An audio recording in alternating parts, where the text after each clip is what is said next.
Hi, Erica here for week 5 of Educ6030.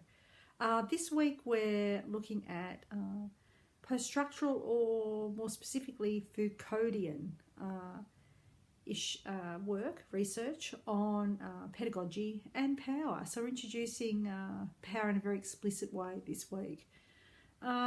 Michel Foucault was a philosopher who's very prominent in the 60s and 70s, and who really was interested in a whole lot of notions around power.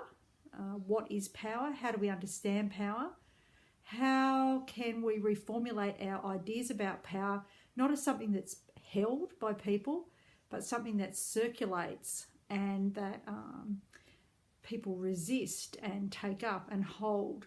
And power not so much as an intent of the mind, or something that people decide what to do and they do it, but really is something situated in the body and in emotion. And so there's a lot of links, a lot of feminists actually have picked up on Foucault's work and used it in their research.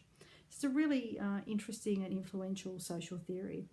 So the reading for this week draws specifically on the work of Michel Foucault and his ideas of power, and it unpacks the notion of power and pedagogy, and not so much pedagogy as a set of instructional techniques, but a set of relations that play out in time and space, and institutional time and space, in this case the school, and in memories of schooling across generations. And in this piece of research which I've written, we specifically look at issues around the direction in which power flows. So not that someone holds it and has power over people, but that there are flows of power. The kind of techniques that are associated with relations of power and authority, and in particular notions of voice, for instance, and feminists are interested in voice too, but how is the voice of the teacher used in relations of power? In space, where is power exercised and how?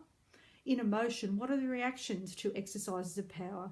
I mean, power in a Foucauldian sense isn't always a negative thing. It could be productive of effects, both positive and negative. So what sort of effects and emotional effects does it produce? And the subjective interpretation of that. How do people feel about that? What remains with them? What sits in their bodies to this very day in terms of their experience of school? And what about difference, social difference? So do people from different social positions or perspectives or backgrounds experience power in different ways, or are they subject to power in different ways, or do they resist power in certain ways? So we're expanding on the notion of pedagogy to institutional relations of power, and in particular the role of the teacher and student in that. And the reading for this week is on is specifically on discipline or disciplinary power, how students have been disciplined, both in the kind of usual sense of punishment, but also how their bodies and their souls and their minds are disciplined through schooling. Which, Foucault said, prisons are a lot like hospitals, which are a lot like schools. And in fact, there are a great number of similarities between those institutions, and he spent a lot of his life tracing those continuities and similarities.